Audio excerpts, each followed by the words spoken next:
ये अभी जो हालत चल रहे हैं पाकिस्तान और भारत के युद्ध छिड़ा हुआ है, उसमें ओपनली टर्की ने पाकिस्तान को सपोर्ट किया।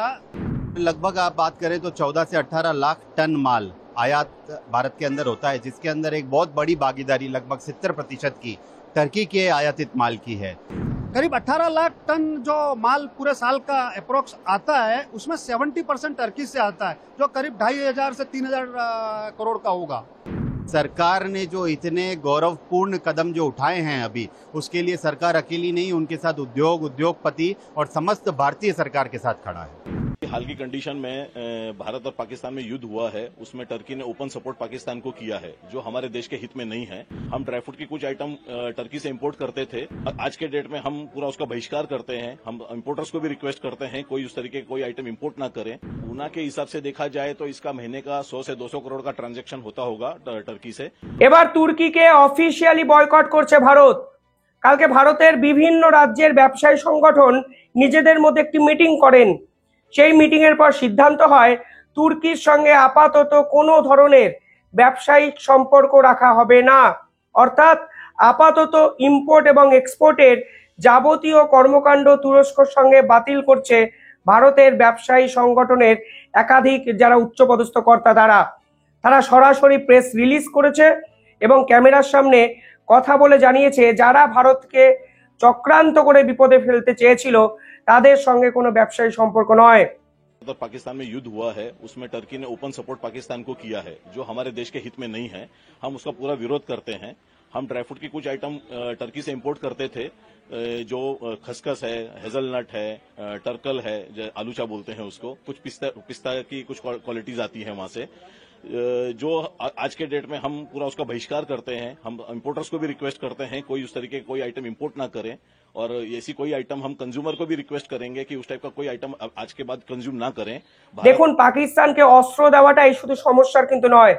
অনেকে হয়তো ভাবতেই পারেন এরা যুদ্ধের সময় পাকিস্তানকে অস্ত্র দিয়েছে, তাই হয়তো ভারতীয়রা বয়কট তুর্কি অভিযান করছে। বিষয়টা এতটা সহজভাবে ভাববেন না। অস্ত্র তো টাকা দিলেই পাওয়া যায়। তুরস্ক দিত না, হয়তো অন্য কোনো একটা দেশ দিত। চায়নাও তো পাকিস্তানকে অস্ত্র দিয়েছে। কিন্তু ম্যাটারটা হলো এই তুর্কি প্রত্যেকটি সেক্টরে আন্তর্জাতিক সংগঠন, ডিপ্লোম্যাটিক প্লেস, প্রত্যেকটি মিটিং প্রকাশ্যে পাকিস্তানের সমর্থন করেছে।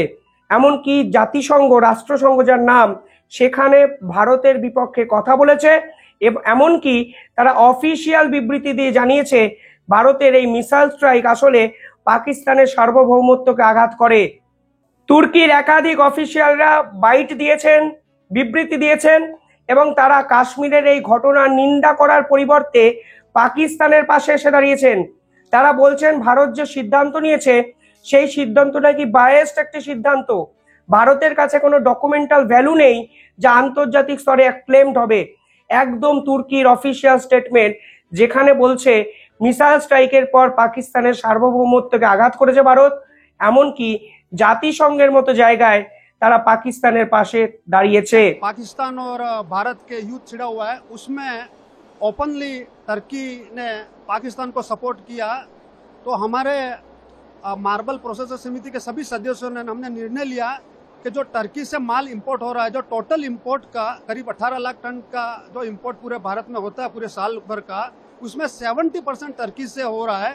तो उसका हमने तुरंत कार्रवाई से आयात पर प्रतिबंध का निर्णय लिया है स्वेच्छा से, और गवर्नमेंट से भी हम चाहते हैं कि वो तुरंत प्रभाव से जो टर्की से इंपोर्ट माल हो रहा है उस पर प्रतिबंध लगा देवे हैं। এটা প্রথমবার নয়, আমি তথ্য দিয়ে ডেট দিয়ে আপনাকে বলতে পারি এর আগে শেষ 3 বছরে অন্তত 4 থেকে 5 বার যারা ভারতবর্ষের বিপক্ষে কথা বলেছে।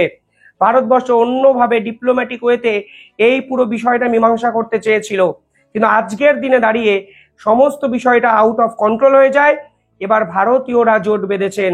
একাধিক বণিক সংগঠনের লোকেরা সরাসরি বিবৃতি দিয়ে বলেছেন তুর্কির সঙ্গে আপাতত কোনো ব্যবসা নয়, এবং সেই লিস্টে আপনারা জানলে অবাক হবেন রাজস্থান, উদয়পুর, পুনে, তারা যে মার্বেল সেক্টরে বিজনেস করেন তুর্কির সঙ্গে, তারা যে আপেল ইন্ডাস্ট্রি, ফলের ব্যবসা করেন তুর্কির সঙ্গে, সমস্ত কিছু আপাতত স্থগিত।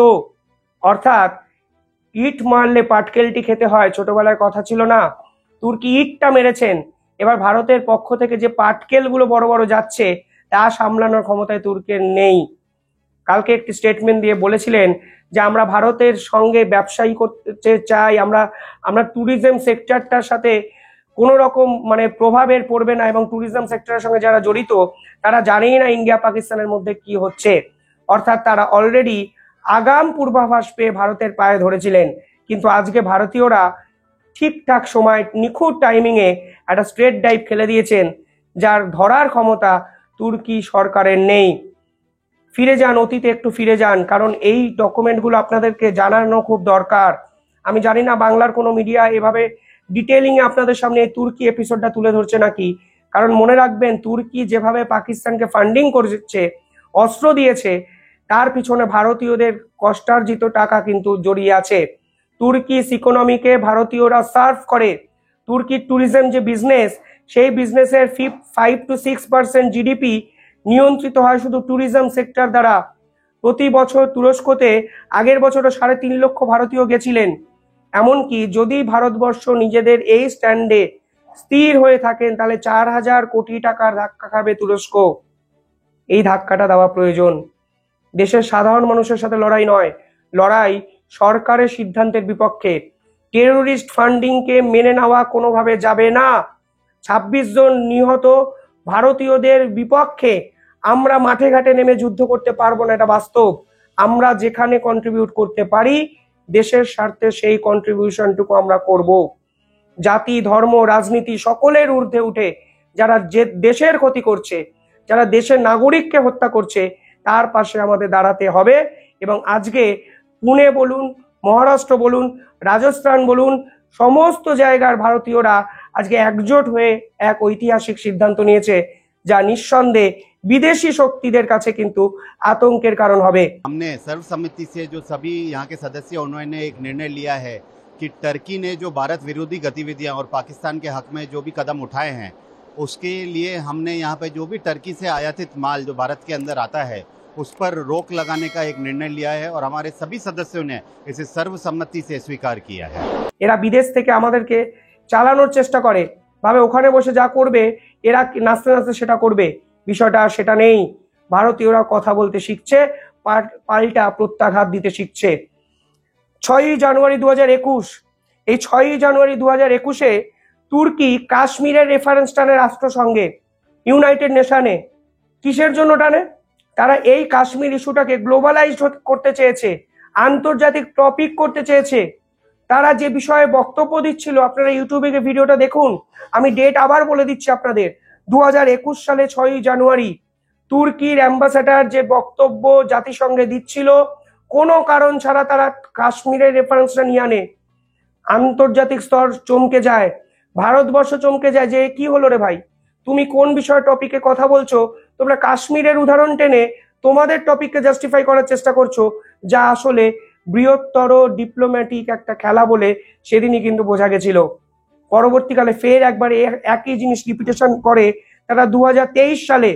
এই 2023 সালে যখন ইউনাইটেড নেশন তারা অ্যাড্রেস করছিল, সেখানেও তুর্কি কাশ্মীর প্রসঙ্গ নিয়ে আনে। অর্থাৎ পরিষ্কার বোঝা যাচ্ছে তাদের এজেন্ডার মধ্যে এটা ছিল। আমি প্রথমেই বললাম, এই পুরো বিষয়টা আপনারা এটা ভাববেন না শুধু মিলিটারি সাপোর্ট করেছে বলে বয়কট তুর্কি অভিযান শুরু করেছি, সেটা নয়। শুধু মিলিটারি সাপোর্ট এখানে করেনি তুরস্ক, এখানে স্ট্র্যাটেজিক্যালি তারা ভারতকে বিভিন্ন ক্ষেত্রে ধাক্কা দেওয়ার চেষ্টা করেছে, ভারতের কাশ্মীর নিয়ে কথা বলেছে। এবং আপনারা শুনলে অবাক হবেন, ভারত এ বিষয়ে স্টেটমেন্ট দিয়েছিল কিছুদিন আগে, তারা তুর্কির বিপক্ষে স্টেটমেন্ট দিয়েছিল।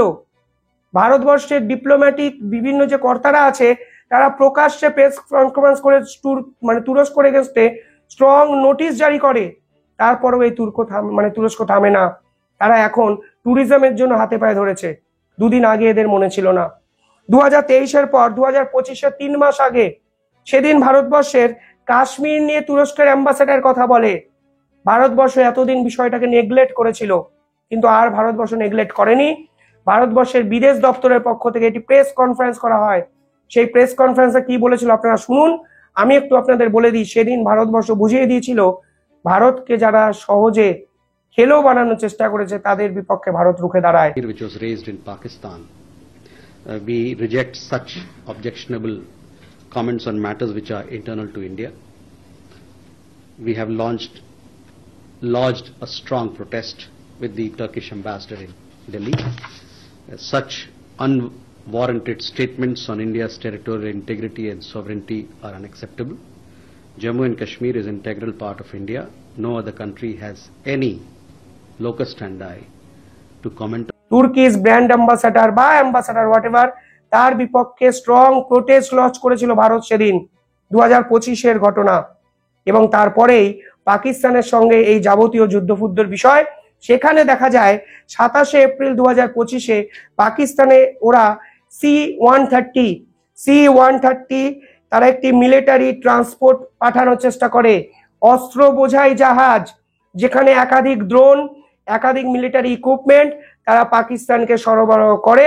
এবং আমাদের আর্মি ঠিক তার 3 দিন বা 4 দিন পরে একটি প্রেস কনফারেন্স করে পরিষ্কারভাবে বুঝিয়ে দেয় পাকিস্তান তুরস্ক ড্রোন ব্যবহার করেছে এবং 300 থেকে 400টা ড্রোন তারা ভারতের দিকে ছেড়েছে, যা ভারতের সেনাবাহিনী নিপুণ দক্ষতায় সবকিছু ভেঙে চুরে চুরমার করে দিয়েছে। অর্থাৎ শুধুমাত্র জাতিসংঘে যে খেলাটা এতদিন বজায় রেখেছিল তুরস্ক, তারা এবার সরাসরি পাকিস্তানকে সামনে রেখে ভারতের বিপক্ষে খেলতে চাইলো। পাকিস্তান যদি এখানে অপরাধী হয়, তুরস্ক আরো বড় অপরাধী, কারণ মেঘের আড়াল থেকে যারা চালনা করার চেষ্টা করে চালিকা শক্তি, তারা কিন্তু এই যুদ্ধের অন্যতম বড় কারিগর, অন্যতম বড় খেলোয়াড়। এই খেলোয়াড়টাকে শুধু ভারতবর্ষের কূটনীতিবিদরা যে জবাব দেবেন তা নয়, তারা তাদের মতন করে করবেন। অপারেশন দোস্ত আমরা করেছিলাম, তুর্কির সাধারণ মানুষের জন্য ভারতবর্ষ ঝাঁপিয়ে পড়েছিল। অমিত শাহ স্টেটমেন্ট দিয়ে সেই অপারেশন দোস্তের সাফল্যকে বর্ণনা করেছিলেন। আজকের দিনে দাঁড়িয়ে তারা বোঝা যাচ্ছে এরা কুকুর, এই কুকুরের লেজ কখনো সোজা হবে না। তারা ভারতের টাকা নিয়ে যে ভারত ওদের ভূমিকম্পের সময় ঝাঁপিয়ে পড়লো, সেই ভারতের বিপক্ষে ডিপ্লোম্যাটিক তো লড়াই করছিল এতদিন, এবার মিলিটারি সাপোর্ট দিয়ে পাকিস্তানকে ভারতের বিপক্ষে লাগিয়ে দিল। এদেরকে সত্যি ক্ষমা করা যায় কি? প্রশ্ন কিন্তু থেকেই যায়। কমেন্টে জানাবেন আপনারা কি ভাবছেন।